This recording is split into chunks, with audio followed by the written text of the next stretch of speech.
Okay, you want to do the kids in the hall thing? Hey, there's a spider on your back. Ah!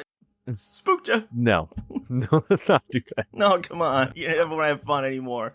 Fun's overrated. You ever dance with the devil in the pale moonlight?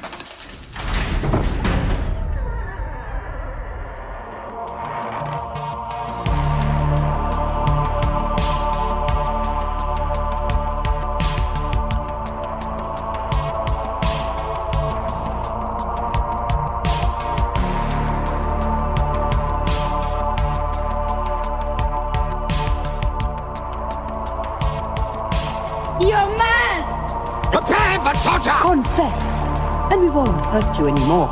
We don't like doing this at all. Never!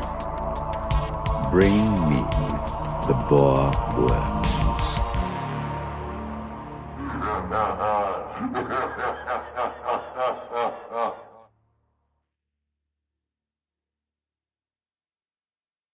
Fun ain't fun. Speaking of which, welcome back to Dispatch Ajax. This is Jake. I'm Skip. This is the least fun podcast in the history of the world. Fun is dead. Fun is for children. And this is distinctly an adults-only podcast. Jake is often Jeffrey Toobin over there. Toobin? I've turned it into a verb. Oh yeah, I was thinking of Eugene Toombs. I just watch him squeeze through a ventilation shaft. This is a sight to behold, ladies and gentlemen. Look, Ma, no hands. Well, it is spooky season. Take our hands as our companions as we hop in the TARDIS and traverse the great waves of history all the way back to the far distant yesteryear of 2024. It's a beautiful Miami evening. It's the mid-70s, pleasant breeze coming off the Biscayne Bay, and you're taking a lovely stroll on your day off. You need some chill, because yesterday was an all-night rager. It's January 1st, 2024, and after a lazy day of sleeping in, it's time to feel like a human once more. So, you figured you'd pick up your partner and just go have a nice leisurely walkabout at the Bayside Mall. Bayside, which is about a 3-minute drive from downtown, is an open-air mall that shares elements of a traditional mall and waterfront pavilion. Pavilion sandwiched between the marina water and a nestle of shops, restaurants, loungy hangouts, and a Ferris wheel. Depending on the vibes for the night, you might do some light shopping at your standard mall spots, your favorites like Foot Locker, Victoria's Secret, or maybe the Sunglass Hut. That's a kiosk. Or maybe take in a bite and brew. You could even slum it with the tourist at Margaritaville or Bubba Gump's. Slumming it. This is the height of elegance and regal It's dining. going to be a classy night. So far, it's been a lovely evening. You walk around upstairs, check out some chains, and downstairs to some of the boutiques. The time together has been full of laughs, while at the mojito bar recounting the shenanigans your newly single friend got up to last night. Or tripping over a yo-yo some kid must have dropped. They still make those? After a while, you felt a bit peckish and decided to grab an evening snack. Some ice creams at Scoops. And why not take in some long licks with a stroll by the Bayside banyan tree?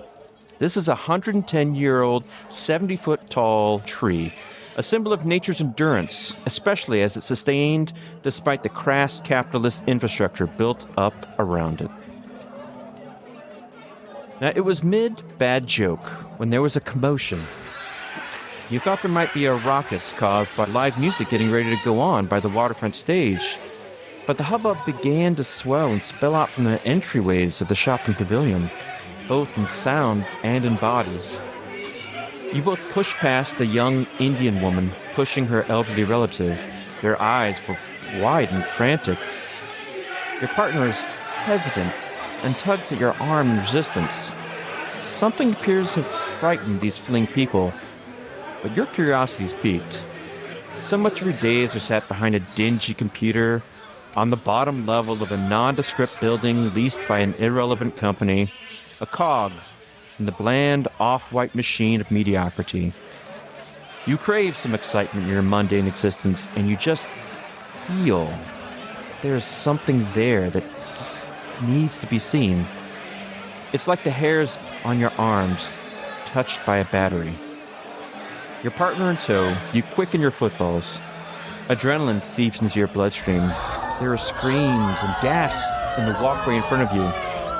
Your breathing becomes frenzied, as does your darting gaze, trying to peer over the quickening mass of people rushing towards you. You dance and push past them. About 30 feet ahead, you see some kids, maybe in their late teens, pushing each other. Your first assumption is that, this is a fight and it's a brewing, or maybe just simmering down, and this must be the reason for all the raised voices. But then you notice more people rushing past them, and that some of those youths are hauling ass as well. But what from? You move to push further on. The draw is still palpable despite its indefinability. Yet as you shoulder through a fumbling otaku 20-something whose stained Chainsaw Man anime girl t-shirt could have parted its own sea of humanity with its pungent aroma, you feel a yank at your sleeve. You turn to meet the gaze of your partner, their eyes awash with anxiety. They do not want to go on, and are more than content to accompany the masses out away from these polished linoleum floors and out the nearest door. But you, for some odd reason, need to see what is going on. You brace the pair of you against the oncoming mass of human expedients to the nearby pillar. Just stay here a minute. I'll be right back. Buttressed against the white column, their eyes scream reticence about your decision, but you have bolted from them before their vocalization against your decision can find purchase.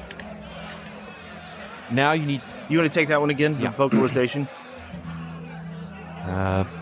Buttressed against the white column, their eyes scream reticence about your decision, but you have bolted from them before their vocalization against your decision can find purchase. Now you need to get past these throngs with urgency, as to not make the one you left behind even more perturbed than they are bound to be. You leap forward, just barely missing a 6-year-old's face with your oncoming knee, and you bound toward whatever is going on. Your attention was distracted by the near miss that you have only just realized that you have gone past where those scuffling boys were, and turn ahead to notice that you are now amongst only a few people who seem to have formed a circle around it. There may not be a better way to define what you see, because it defies all rational thought. What meets your eyes is like the eye of reality itself, flittering open and shut. Imagine an old tube TV, like the ones they would wheel into class when your teacher was ill, or it was time to learn about the vas deferens and menses. Imagine that TV switching from one channel to another, but it didn't quite catch and come on. The hazy, wavy image not quite grasped, statically digitized, and then supplanted by what should be. It was like that, but the very air in front of you, it didn't make sense. You were transfixed, your mouth agape. What is that? Your mind questions. Your eyes move past your mind to strain to make out the difference in what is and isn't. You awaken from the haze of decipherment to realize you unconsciously began to extend your hand out to the questioning phenomena some dozen feet away from you. And then, as if you sat down in the darkened IMAX to see what latest action the blue people in the Savage Land are up to and put your special glasses on, a tweak in your perception steals the air from your lungs. In this moment, the blank canvas of your wonder is being dunked in the blackening ichor of fear. For what your body has begun to grasp is an impossibility, an illogical thing that in your gut does not demand your inquisition, but your fight or flight response. What was once a flickering glitch in the matrix of your understanding has been replaced by a dark, 8-foot humanoid entity, emerging from the crackling miasma of what you knew as true 5 minutes ago. It's tough for you to recall how long you stood there, mesmerized by what can't be solidifying in front of you. It's still hard now for you to fully describe it. You could swear there was a face, eyebrows, a mouth, emotion, but you can't put it into words. It was like a weird amalgamation, like smoke made flesh, like a shadow of an NPC from Tron, but tangible, like an alien from Signs, made of black static and fear. Ugh. embossed ebony haze. It seemed both deadly real and also a phantasmagoric, ethereal intruder, like it was meant to be on a different spatial plane of existence. Hell, maybe it was. It's here now in front of you. Maybe this is an alien visitor from somewhere else, or maybe some demonic djinn ensorcelled to present itself outside the food court. Honestly, your mind could have turned frothy goop that was able to drip out of your nostril at the exposure to whatever this is had consumed your will and ability to exist as anything other than a stone silhouette of yourself. If it wasn't for the crack of thunder echoing through the structure, you may have been rooted to the spot forevermore. But after that second 9mm Glock round whizzed in your direction, you escaped that fix that shock had latched you onto. Maybe it had been a couple minutes, maybe 15. What is time in the face of a paradigm shift? However long it was, the clock struck like a cop's round being fired in fear, which might be the most terrifying sound possible for so many. You bolted with every ounce of strength you could muster, amazingly running directly towards the death merchants, unburdening their sidearms, with their shots rung in your soul as a starting gun to escape something far worse in your wake. You caught up to your partner, whose wrist became your new tether to life itself, and you hugged the glass stone fronts and eggshell-painted walls until you were past the frenzy, others escaping whatever that is or was, and you all scooted past your guardians, who were pointing hot death towards that thing with complete conviction. Wild elbows, the chirps of terror, the heavy pants of escape pushed us out into the reassuring ocean breeze outside the structure. It was like falling into a pool, that shocking smack of your senses reacclimating to a whole new element. You came to. What the fuck was that thing? You almost didn't recognize your own terrified squeak, the fear surrounding the ether of those words congealing in your core. Was that real? What is going on? Surprisingly, your partner's grip on your forearm can't explain, but soothes. There are real things, things you know, things you can count on, and they are with you despite what that was or what happened. They usher you further outside the complex and out front of the entrance. Your senses are further greeted by what you can only describe as an army of police, flashing lights, sirens, and the wicked, finely tuned purr of cop cars surrounded you. It was an onslaught. As you go to question one of the swarm of police rushing towards you, wham! You are crashed into by a couple of large black gentlemen. The sting of concrete meeting the point of your bracing elbows snaps into you, as does the weight of the smaller gentleman, having tripped on his cohort. Words barely have time to register beyond thoughts, let alone utterances, before your gaze meets his and the recognition marries your experience with his own. He has the bright, wide eyes of terror, silently crying out to you for hope. You want to embrace the stranger, a sentiment that still shocks you, like your body knew what you needed and you instinctively wanted to give that to someone else. A reassurance of reality, a human understanding. And yet, at this moment, the policeman that had been the hope of answers to safety was wrangling this gentleman and his partner and you down onto the concrete. It would have been nice if you could insist that it was difficult to extricate yourself from this charged misunderstanding, that it was due to will or being right. Those things did not win the day. Rather, judgments of the superficial. Something of the dermis and pigmentation is what colored the turn of estimation. The two men were taken from the asphalt towards one of the waiting patrol vehicles, and you were left alone.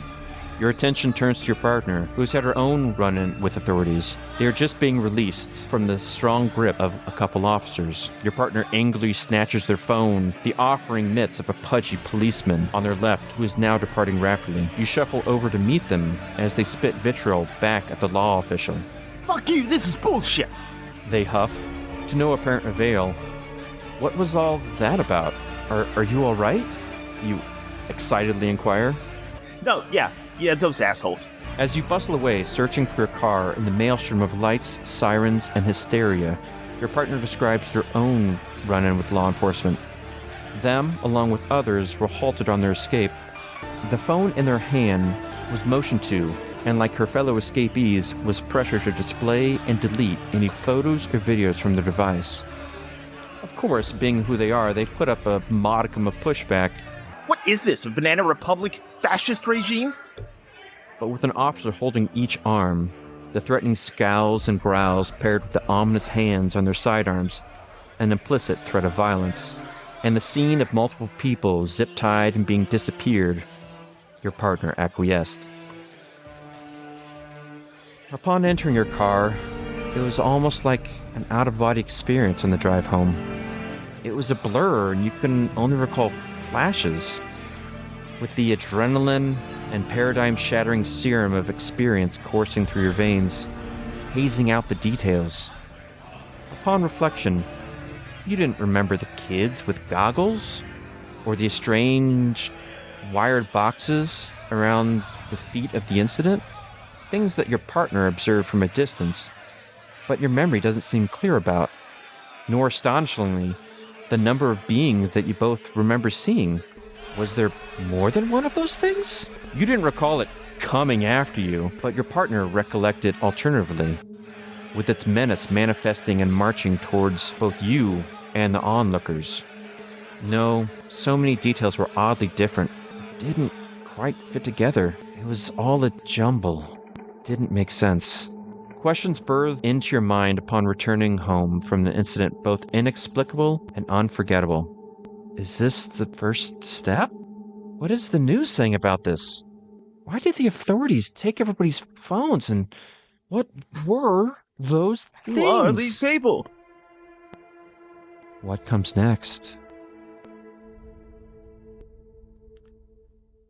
On January 1st, 2024, officially, there was an altercation at the Bayside Mall in Miami.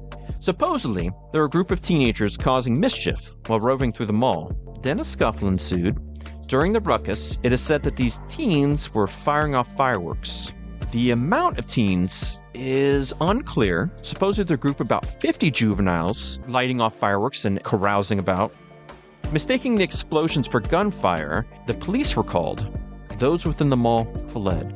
Now, it is unclear at what point the officers arrived, but somehow it was determined that a larger police contingent was necessary to regain control of the situation. Supposedly, a Code 3, this is emergency response requiring lights and sirens, often for situations involving immediate danger to life, serious injury, or the prevention of a felony. Typically, this triggers multiple units to respond quickly, but in this case, it was citywide reinforcements. This prompted a massive police response. At least 30, though some reports claim 60 or even 90 police vehicles responded and flooded the area around the mall. This is along with multiple helicopters, reportedly black in appearance, hovering above the mall at the same time. Now, after the crowd dispersed, multiple teens were said to have been taken into custody for the events of the evening. I was unable to track down and obtain the identities of any of these individuals, but that is what officials told reporters at the time.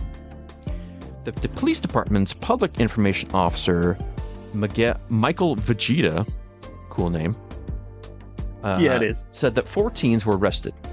Police were dispatched for what he said, quote unquote, for crowd control due to the little rascals refusing to leave, Vegeta had said in an email to NBC News. Quote unquote, some businesses were temporarily closed to allow us to clear the area. Now, after this, social media was abuzz with a reaction to the size of the police presence and the multiple supposed witnesses describing a far different scene. What many people said were 7 to 10 foot alien creatures, possibly caught on camera, showed up inside and later outside the Miami Mall.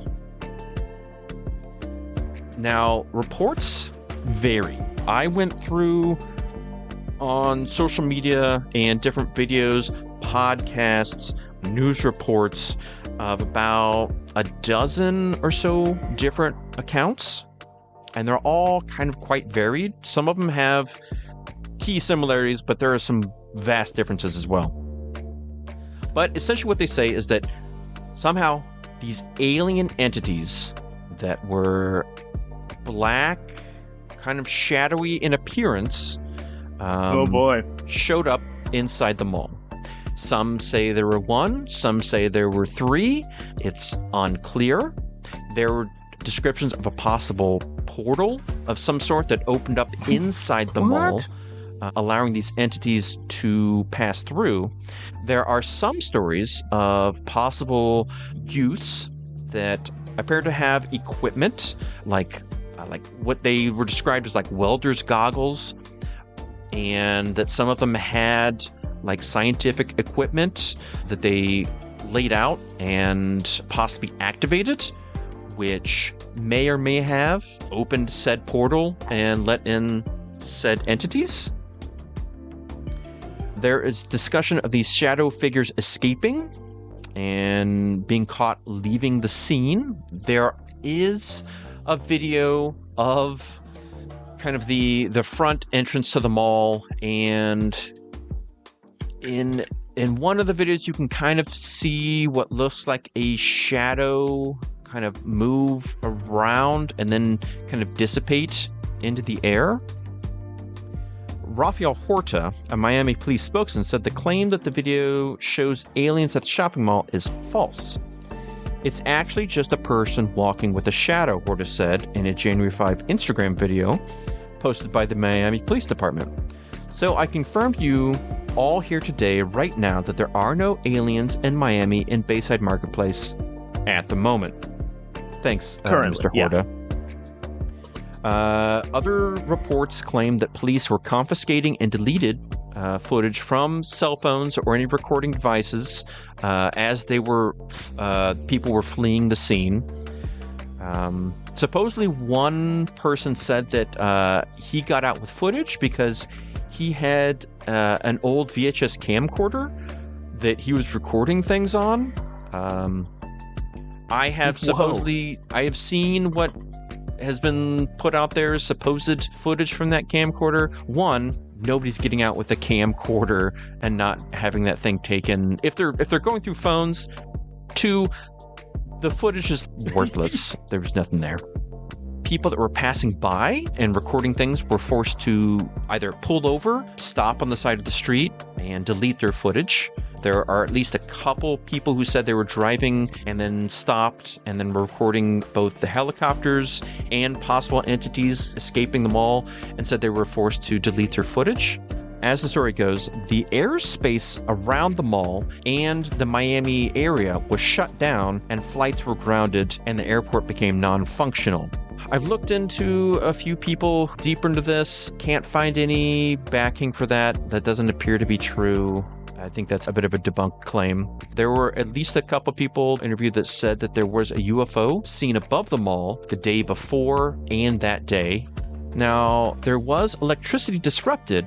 According to some sources, this is true, that the electricity inside the mall went out and surrounding areas and parts of Miami, the electricity did go out and there was a blackout. The story of this was that there was a runaway vehicle that hit an electrical pole causing the blackout. This was the report from the police. I can neither confirm nor deny, but also if we're taking any of this with anything more than a grain of salt, the police are willing to lie about everything happening in the mall. Why would they lie about a blackout and the reason for that? Now, there are a few things that are odd about this that really draw interest. One is the massive police force. That's curious because some are people that were asked, they're residents of Miami and they've had active shooters. And they said, you maybe get 3-5 cars there, but not 10, not 20, not 30, not 90. I've sent you pictures of this and videos, and it's all you can see. The entire block in both ways is lined up with police cars. There's like 50,000 police cars there. It's so many. And I think that's one of those first things, at least when I heard about this, that piqued my interest. Why, without any declaration of active shooter or terrorist bombing or natural disaster, none of those has prompted this much police interaction? Yeah. That's weird. You think a black man just jaywalked. It's also very odd that if there was this big fight that they talked about happening that prompted all of these cars to show up, that these teenagers, there's no recordings that I could find or anybody else that I could search into could find about these high school kids recording this big fight, recording setting off these fireworks. Nothing. That doesn't sound normal to me. Why wouldn't they? Also, they catch 50 kids and they arrest 4 with their 50 cop cars.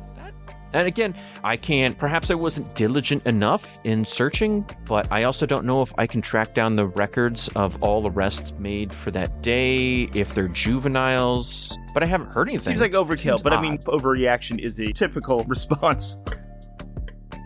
That's true.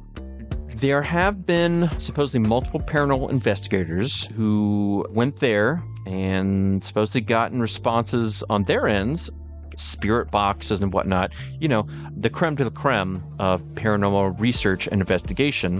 And supposedly that said things like shadow people, aliens, and portal. I don't give a shit about any of that.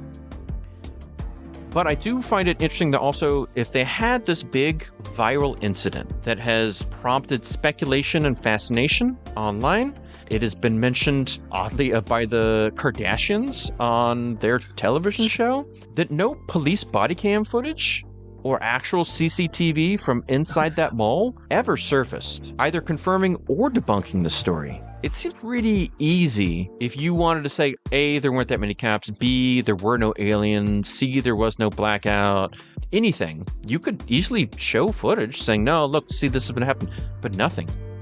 It's silence. It's also really odd that with this huge police force showing up, media coverage was pretty much non-existent. There were some local TV stations covering the night. Oh, some cops showed up. Yep, some kids, nothing. Moved about their day. Didn't talk about it.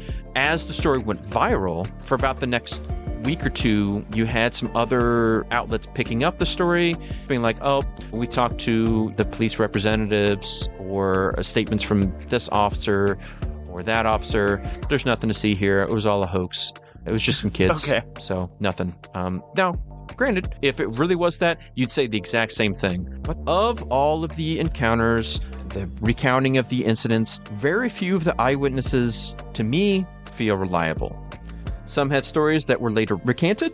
Others even recanted those previous revocations, saying that they were pressured into silence, and then they shut up about it, and then they're coming back out to say, no, what I originally said was true. You have quite a few stories from supposed people at the scene who said they came out and made all that stuff up. It's very hard to find one that feels tangible and reliable. Which I would hope with that many people in the mall seeing this, you'd have at least one story that you could really sink your teeth into. But what is tangible is the truly massive police response. And again, that's curious. I can't recall for myself much outside of 9/11 prompting such police engagement. So why so few arrests? Why is media engagement lacking? Sure, you can say the official line prompted no further investigations, but it is perplexing and a bit tantalizing. But with so little video evidence and scattered eyewitness testimonies with varied stories, descriptions, and synopsis, you also have no leaks. There was no video footage that got out there. There is nothing from CCTV. You feel like something would get out. Especially if you're having just the police department crack down this. This wasn't the FBI. This wasn't the NSA. This wasn't some secret Men in Black operation showing up to quiet things down. It's just the local cops. There's one fun video of one gentleman whose father is Miami sheriff. He's recording the video call with his father, and he's like, hey, I saw there was a big Miami incident at the mall. There's some aliens. What happened? He's like, I can't talk about that. And he's like, what do you mean you can't talk about it? Come on. And he's like, you told me about all these other things that happen. What's going on? He's like, no, I can't. We're not going to talk about that. And granted, that could be an active investigation. They probably shouldn't discuss the details, but at least he found it odd. The son did. And it's one of those, you've heard multiple things like that from Roswell or Area 51, or officials who, quote, have seen things, but they're hush-hush, not allowed to say things. And whether it's true or not, it's fascinating and it's fun, which is really what this whole thing's about. It's fun.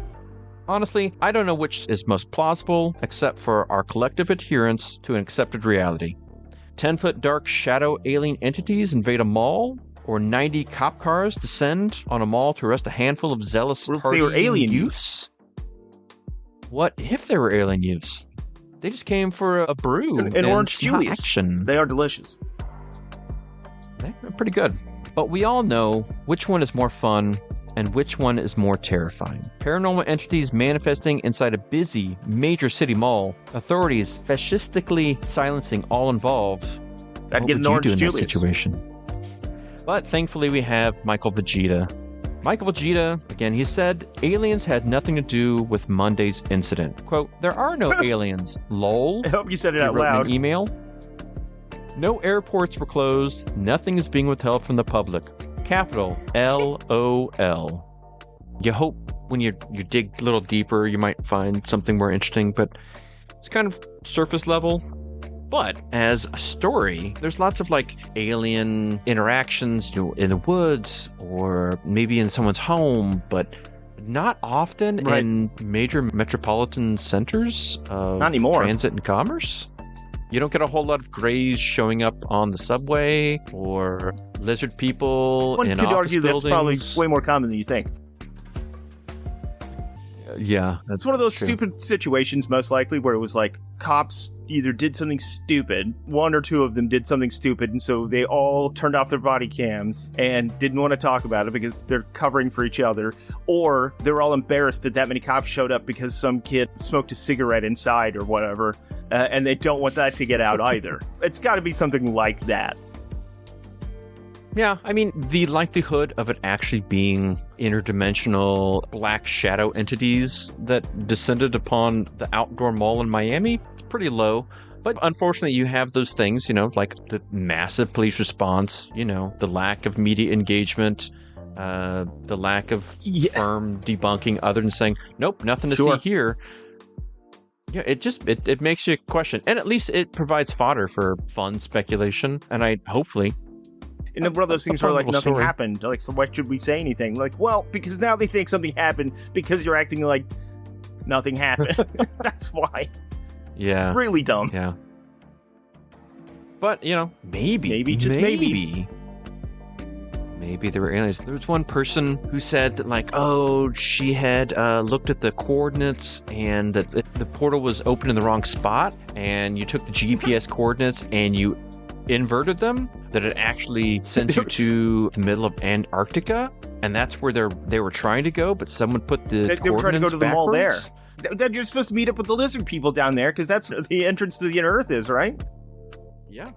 You had Mai Tais at Margaritaville there. Mhm. You had scheduled 7 o'clock, and Bill hit the wrong It was button. 2 for 15 apps at Applebee's. Yeah. And hey, maybe Oh. Susie will be there again. I mean, she's pretty cute for a maybe server, if you know what I mean. Maybe if you gave her just enough margarita in her. She's a little loose. Yeah, that's a bad recipe. Don't do any of this Do with not do lizard that. people or women. Or wizards. lizard women. Or Wizard Lemons. That's our Don't name do of our that spin-off either. indie band, Wizard Lemons, featuring lizard women. Well, it was a short one, but I'm glad you did that. It's been a while since we've had that kind of format. We need more storytelling. Yeah, a little spooky encounter. Kind It's based on reality, in a way. In the mouth of Kind madness of. sort of way, yeah. This is not reality. This is not. This is Okay, well- reality. Well, we hope that you haven't been too frightened Not a concern. during. Nope. Not an issue. But you never know what you're going to get on the next episode of Dispatch Ajax. Like a box we of hope you come chocolates. back to check out. It could be a box of chocolates, and if you're a dog, But we were only trying in to that kill scenario. you. Yes. Otherwise, we love dogs too Dogmen, much. on We the would other never do hand. that. If a dog Dogmen. has We're not a big fan of dogmen. Dogmen. Oh, Dogmen. Ooh, okay. There's a question. Dogmen, chocolate. Which side wins out? If you feed a dogman enough chocolate, You might will get he diabetes croak? and then eventually die. You know what? A fat, legless, wheelchair dog man? Not anymore. I'm not afraid Not of that since guy. the last time. It doesn't have to be legless. It seems like a hat on a hat. Well, I mean, he had complications from diabetes, and unfortunately, he did lose We're both talking of his about legs. a guy we know, Walter Dogman. Oh, He was Walter. a cantankerous neighbor of ours. Oh boy. Yeah, well, that was a He rough was shot situation, by a that McGruff one. the crime dog, a case of mistaken identity. Yeah, he was up on his No, woof. there we go. Okay, and, let's cut that off at the legs there. Anyway, thank you for listening to this latest episode. Please come back for the next one. You never know what you're going to get as we move on from our spooktabular Yeah, that's the medical term. Mm-hmm. Yep. If you wouldn't mind liking, share, subscribing, maybe rate us 5 smoky black entities on the podcast app of your choice, ideally Apple Podcasts. That's the best way for us to get heard and thus seen. We would love that. Again, thank you for listening. We hope you've enjoyed. And until you visit your local Bayside Mall in Miami and meet your own 10-foot-tall black alien, what should you do? I'd like to point out you can optionally give us 5 wizard lemons. We accept all forms. Wizard lemons? He screams into the inky blackness of the night. Well, please make sure that you have paid your tabs. Make sure you've cleaned up after yourselves to some sort of reasonable degree. Make sure you tip your KJs, your bartenders, your waitstaff, your podcasters. Don't forget to support your local comic shops and retailers. And once again, during our spooky season, we'd like to say Godspeed, fair wizards, lemons. Wizard lemons. Please, go away.